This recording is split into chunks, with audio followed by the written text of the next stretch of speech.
Welcome to There is a Method to the Madness. My name is Rob Maxwell. I'm an exercise physiologist and personal trainer.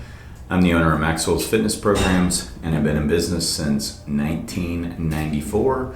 That is 28 years. Today is Friday, June 3rd, and this is your little Friday reminder, a tip going into the weekend, something that may help you. I think it is maybe the number one fitness tip there is for weight loss and for maintaining your weight. And it's simply delaying gratification.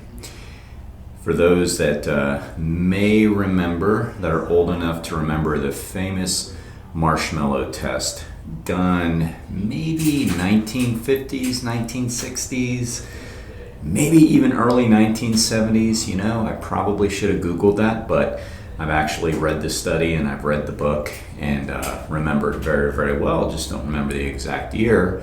That's a bad boy coming from a psych major. But anyway, it's a famous test done on delaying gratification. And the way it worked was something to this effect. There was a bunch of, well, not a bunch, I don't know, a case study size in each of the different study groups of, I'm going to guess, somewhere around 12 to 15 children in a classroom, and they were grammar school aged kids.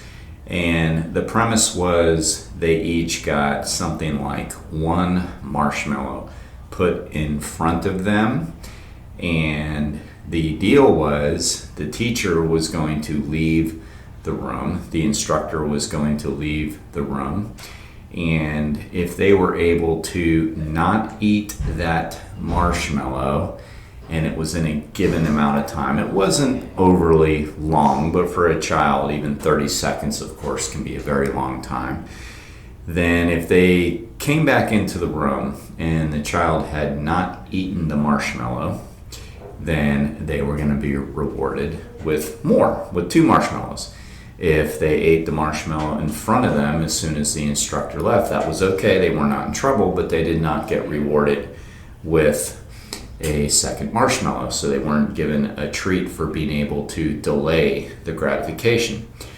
The study was repeated many, many, many times. And what they found was people, they tracked these kids through life. And what they found was those that struggled with the famous Marshmallow Test also had some other issues in life that could be regarding delaying gratification. So they, basically the premise is, and I'm just a little cautious of giving that part of it just because I don't think it's important what I want to talk about briefly today. But basically they just found that the ones that couldn't delay gratification very well also struggled in life in other areas. Not all of them, but they were more likely to struggle than those that don't. And again, I didn't want to put that out there because that's not what this is about. And I don't always believe that that's necessarily true. I mean, I definitely believe the study, but what I'm trying to say is maybe a young person struggled with delaying gratification and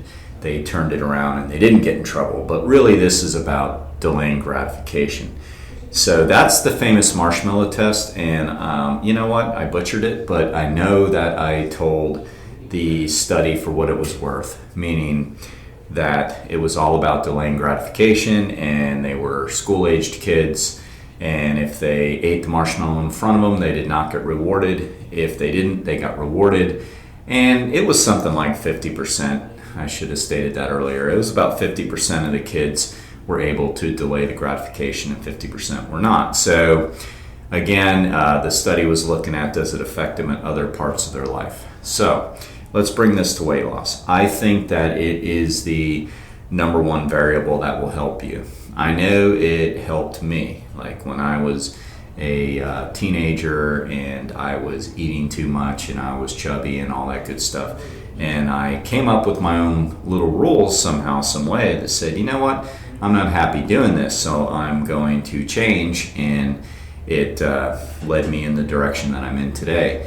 But that was one of the rules I just knew to be true, and I basically told myself this. I mean, I was a junk food eater as a teenager. I mean, I just was. I mean, not making any excuses, but it wasn't the easiest of times. My father had died when I was 12.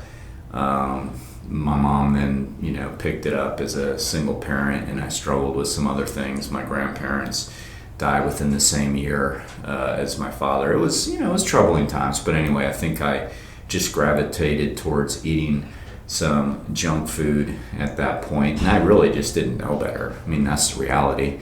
My mom was a pretty good role model with eating healthy, but I really didn't know better. I thought, we just were as we were, and if that's going to comfort you, then hey, I looked at it like that's better than drugs, right? But it is a drug in many ways. But anyway, when I decided to change all that and got on the road, that was one of my big rules of thumb, was just delay gratification. I say it all the time, or I say it often.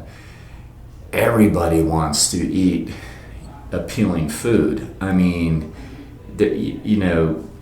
people would look at me today, Rob, well, you don't get it. You're a health nut. Or they say that to some of my other friends or whatever. And it's like, well, it may or may not be true. I'm definitely into eating healthy and all that. And I guess you could call me that. Call me a granola. Call me whatever you want on that.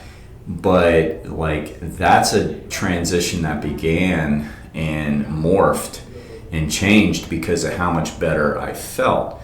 But that doesn't mean that looking at, say, a donut, which I don't eat, or a marshmallow, which it doesn't appeal to me a whole lot, but I don't know, it doesn't sound that awful either. But let's say a donut, for maybe adults versus marshmallows. Of course that looks good, and of course as soon as it touched my lips it would taste phenomenal, right? I mean, these things are dressed up to make us like to eat them. I mean, it's sugar and fat. That's what our body likes, These marketers are pretty darn smart. They make it taste good, they make it look good, and it does look good, and I'm sure it tastes good. Thankfully, I don't eat that. But the bottom line is, of course, I'd rather say eat that than some quinoa. The difference is I know eating that stuff isn't good for me, and it's definitely not going to make me feel good. And I learned that there's a huge difference between happiness and pleasure. A sugar high will only last maybe 5 or 6 minutes, right? Being happy lasts hopefully for a really long time, and being happy comes from liking your choices, liking yourself, how you treat people. It's not a temporary thing, it's more of a state of mind.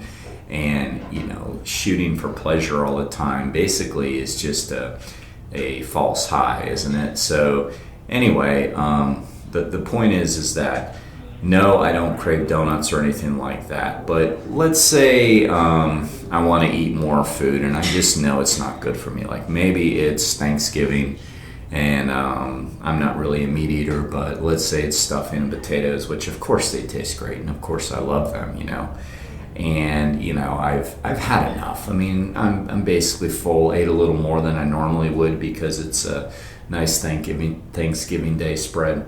And I might say, you know what? I'm gonna go up and pound some seconds, and get to that point where even though I haven't had any turkey, I'm on a tryptophan high where I just basically want to fall asleep. Well, do I need that?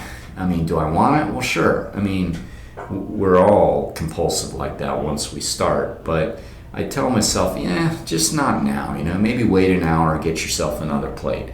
That's called delaying the gratification. Once you do that, of course an hour comes and you're like, I don't want that. I mean, it passes. I think that is the number one trick you can use in anything. I just used that example. Fortunately, I've gotten in the habit of eating pretty clean and pretty well, so I don't have to use it a lot. But, let's say with me it probably would be eating more than I need to at a time. And I eat a pretty good amount of food. I mean, I'm typically over 3,000 calories a day. I eat a pretty good amount of food, and I try to space it out just, so have enough energy throughout the day. So I'm never hungry, that's for sure. But of course there's foods that I would rather eat more of and less of. So I will still use it at times and say, well, do I really want that? Do I need this? It's like, well, how about later?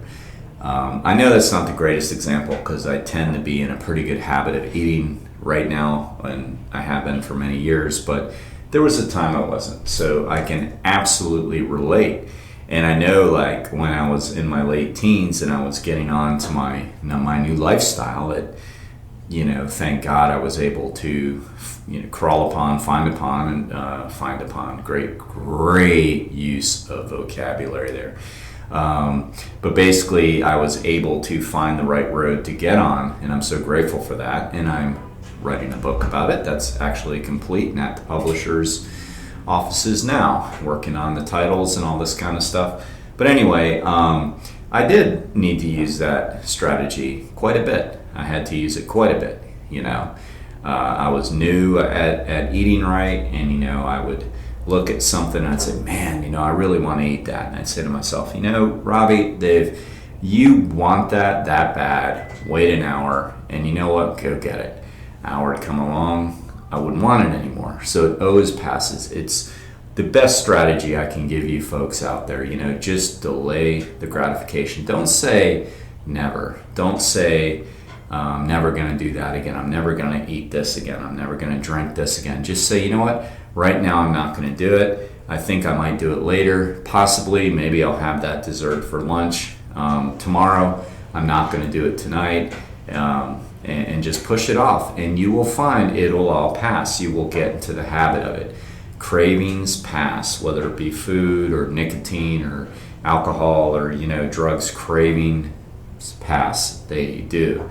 And food can be real tough because you have to eat, so it's not like you can just abstain.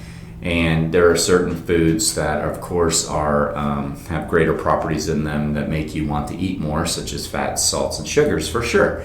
And you have to eat those things too. You need everything. You need all of it. I mean, you can't be on a sodium-free diet and be healthy. You most likely should be on a lower sodium diet unless you're an endurance athlete and you have to take in a lot. But the point is, you can't avoid food. You have to eat, so it makes it tough.